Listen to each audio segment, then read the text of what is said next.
Morning.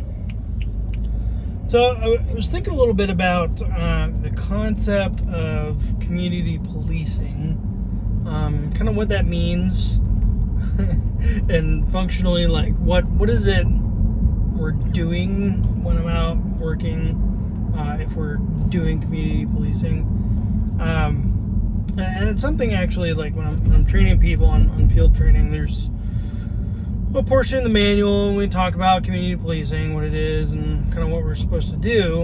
I'm not crazy about the term. Not that there's not like a valid theory behind community policing, but it's kind of like just become a buzzword, and I don't think a lot of people understand what it means when it's said. And so, I mean, like a definition of community policing is something to the effect of, engaging with the community stakeholders, to try and get them to buy into and take responsibility for partnering with law enforcement to solve problems in the community, right? So what does that look like? Well, for example, we've got a chronic problem area with transient individuals, the houseless as they've been called recently, and this shopping complex has had issues with those folks camping on the property, and so partnering with them to get exclusion notices because it's private property, and get those folks to move on, so that all the problems that come with having there don't continue to plague that neighborhood. That's an example of community policing. It was setting aside kind of the political controversy about, quote unquote criminalizing homelessness or houselessness. There's an issue, it's a livability issue for the community. You get, local businesses, people in the community to kind of work with us to resolve the problem in a way that it doesn't continue to affect the people that live and work in that area on an ongoing basis, right? So I think it's useful, and I kind of talk about this when I'm training new people, to compare and contrast it with another, maybe less popular in the current dialogue, theory of policing called broken windows. And broken windows kind of gets a bad rap, right? And community policing kind of has this soft power vibe, where broken windows has this kind of like hard power vibe to it. And so one is kind of like everything, it gets looked at really tribally, right? Broken windows bad, and community policing good, right? And one is officer friendly, other is officer mean guy, and I don't think that really does justice to kind of what the two schools of thought have to say about doing policing. And like I said, the actual definition of community policing, it's entirely valid. That is a strategy for doing policing, in a particular jurisdiction. But if you take broken windows by contrast, so rather than it being about building partnerships and stakeholders, it's a little more proactive, enforcement focused. And so basically the idea is, if you take care of the small stuff, it will resolve some of the big stuff before it happens, right? A common thing was like turnstile jumpers in New York, right?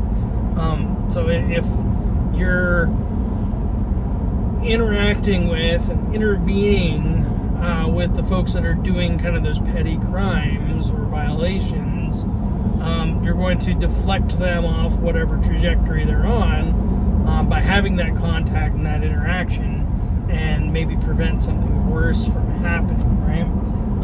If you've got an area plagued with chronic, gang violence, for example, and you're able to take some of those people off the streets for some period of time, by taking enforcement action on lower level issues, then you alleviated some of the more significant problems in the neighborhood, or so the theory goes. And so broken windows, right, if you're talking about kind of low level vandalism, right, and resolving those issues, and then improving the livability in a kind of a more immediate sense,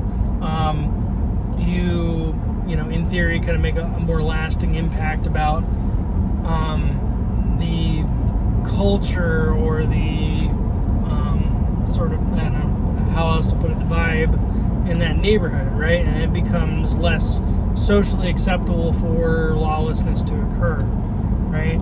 So I mean, in either case, it's not necessarily like one is proactive and one is reactive, but I think the community policing model does somewhat more entail reacting to problems as they occur based on the wants and needs of the community, rather than being proactive about looking for people who are going to cause more significant problems in the future. So when I have this discussion with somebody new that I'm training, I kind of try to frame this in terms of like, okay, we do community policing. That's what the book says, right? And so that's what we teach. But what is it the public is actually looking for and expecting of us, right? Is it for us to kind of just show up after something's already happened, take a report, and maybe try to kind of put it back on them to help solve this problem? Or is the desire and the expectation for us to interdict problems before they occur, right? To be out and be present, be proactively seeking out those bad actors who are going to engage in behavior that significantly harm members of the community. And I would contend that people would rather we prevent things than come play cleanup afterwards. And I'm not saying that that's all that community policing is. It's not, and things like neighborhood watches and community engagement and things like that. That all has a part to play, and I'm not just trying to poo-poo it. But like lots of things in law enforcement, like another one is de-escalation. Like de-escalation is this magical thing, and it's not, right? And so people, of a certain tribal alignment, let's say, just kind of latch onto these buzzwords like community policing, like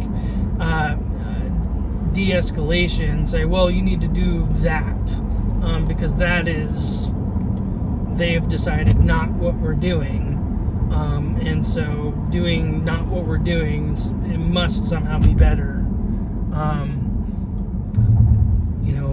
Like all the pushes for de-escalation training or getting de-escalation into policy, like it kind of assumes like that's something that we just do. We de-escalate a situation, and that's not really how it works. And I've probably said this before, right? But we create the circumstances and the opportunity for someone acting out to de-escalate, right? Assuming we have distance and time and it's feasible to do so, then sure, we'll take the time to slow things down, give people a chance to cool off, engage their brain, think about what they're doing, and modify their behavior. But a de-escalation is not just a magic wand that we can wave at problems and suddenly, like, otherwise violent, out of control people calm down and don't do the things that they're doing. And so that irks me, I guess. It's not really another way to put it. And it's the same sort of attitude that says, well, police need to be retrained, right? And again, and I know I've said this before, but nobody worth listening to is going to try and defend all police use of force everywhere at all times, right? And certain people, and well-meaning, empathetic people, see something they don't like, they feel uncomfortable with, they don't understand why it's happening, and so they latch on to this idea of police need to be retrained, because whatever you're doing, I don't like it, and I want you to do something different. You're being mean or some whatever. I'm oversimplifying, but that's essentially it, right? And when I converse with those individuals, I'm like, well, okay, like, retrained to do what, right? And it continues to boggle my mind how at liberty certain people feel to just speak from a place of complete, like, ignorance and without any kind of basis of knowledge about what police procedure or tactics look like and why we do things the way they do, and just say, well, you need to do things differently. I guess that phenomenon is more and more common, just with the people get their law degrees on Facebook. Yesterday they're experts on infectious disease and immunology, and this week they're experts on Eastern Europe geopolitics and military tactics. And next week, when something controversial happens, they'll be experts on police use of force and de-escalation techniques, right? Or police training, and it's just it's frustrating when those same folks say things like trust the science, or listen to the experts. And again, I'm probably repeating myself somewhat on this, but and then go and assert unearned expertise on something they literally know next to nothing about. And that's not to say that people can't identify something that they feel is wrong, as a layman in whatever field, and question why something happens the way it does, or even not accept an explanation for why things happen the way they do and feel like it could be better somehow. But I think there's a difference of one, acknowledging that you are a layman and that you're not necessarily educated in a subject, and maybe somebody has more expertise than you, and two, approaching it from a position of trying to gain understanding and make sense of something, rather than just kind of throwing shade and saying, well, I don't think you should do it this way. So I guess if we're talking about broken windows or community policing, in either case, like I said, the expectation is that we're out there doing something, right? And so people kind of have to reconcile what it is that they would like to occur with the tactics and techniques that are necessary to accomplish that, right? And another example, I know I keep going back to New York, but they're in the spotlight sometimes for a reason. Stop-And-Frisk, right? And Stop-And-Frisk got a lot of bad press in New York, and it's kind of synonymous with, like, racial profiling, right? And somewhat undeserved. Now, granted, I don't work for NYPD. I don't know what their kind of rules of engagement were for stop and frisk, but generally speaking, what you're talking about is a Terry stop, right, or something based on Terry v. Ohio, which is a landmark court case. Ultimately, when you're stopping somebody, you're seizing them under the Fourth Amendment, right? And that's how all this is evaluated by the Supreme Court. Fourth Amendment protects the public from unreasonable search and seizure, right? Fourth Amendment doesn't illuminate what reasonableness is, and so the Supreme Court, reads and interprets the law and then makes decisions based on their interpretation of the Fourth Amendment, right? Which is how we got Terry v. Ohio. And in the actual case of Terry v. Ohio, right, I think it was a, undercover officer saw a group of guys casing, I think it was like a jewelry store. They kept going back and forth from the jewelry store, and based on that officer's training experience, they knew they were casing the place. Their behavior was highly suspicious, and so based on that suspicion, he went and stopped and frisked the suspicious individuals, right? And could articulate why he believed they were armed and what he was searching for, right, with the frisk, specifically weapons, right? And ultimately, found nefarious things going on based on reasonable suspicion, right?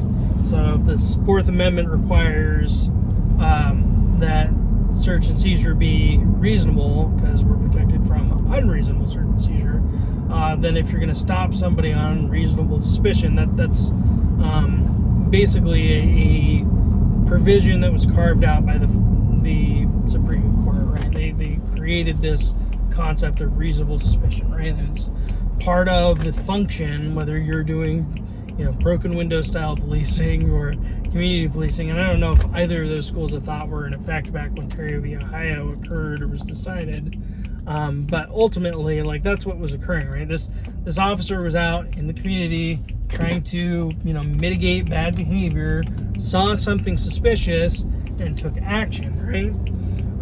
And so stop and frisk in New York, and again, it's been kind of inextricably linked now in the public consciousness with some sort of racial profiling. But when you talk about reasonable suspicion, what you're talking about is a set of specific articulable facts that lead an officer to a reasonable subjective belief that a crime is occurring, has occurred, or is about to occur, right?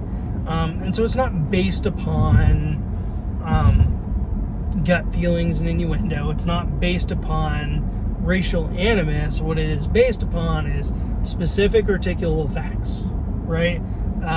Concrete things you can point to and say a reasonable person would find this suspicious under the circumstances, right? And so, granted, as I've already, put my disclaimer on this, I don't work for NYPD. I don't know how they were operating the stop and frisk program. I'm just talking about the concept of stopping and frisking somebody under Terry v. Ohio, which is national case law that came down from the Supreme Court. So that is something that law enforcement is allowed to do, and it is a function of policing that, our government and our laws have acknowledged, right? And so, you have people quite often stopped under reasonable suspicion, which is not enough for an arrest. It's merely enough to detain and make reasonable inquiries, and then under certain circumstances conduct limited exterior pat-downs for weapons for the purposes of officer safety, right? In an effort to, again, interdict, right, or interrupt criminal activity before it happens, right?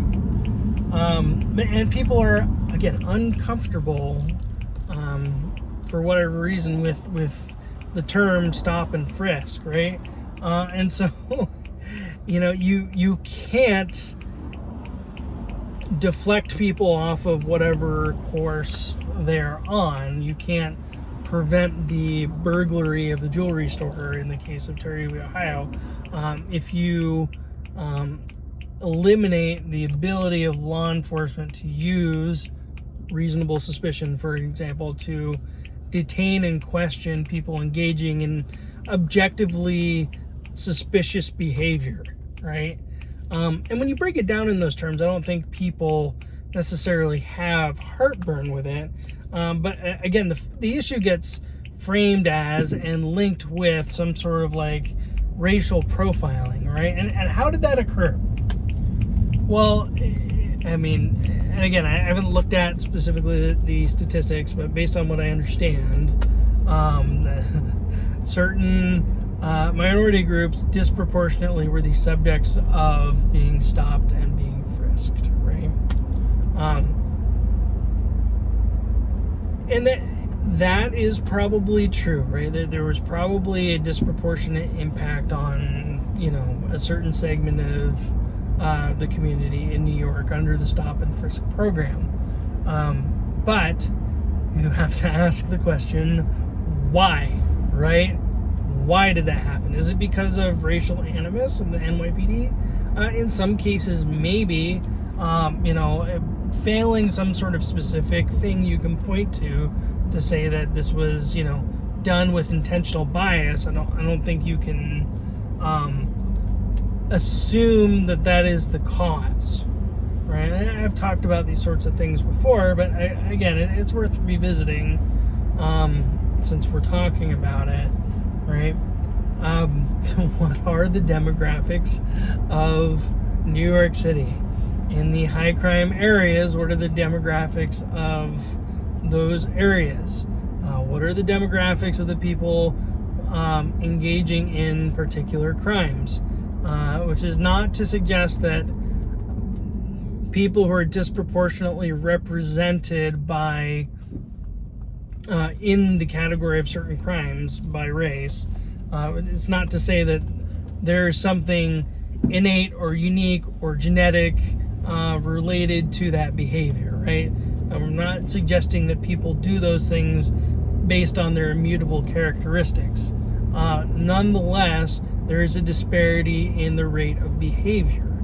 And so if you are stopping and making reasonable inquiries of individuals engaging in objectively suspicious behavior, you know, under reasonable suspicion, and there's a disproportionate rate of behavior of certain demographics, then you're going to get a disproportionate outcome, right?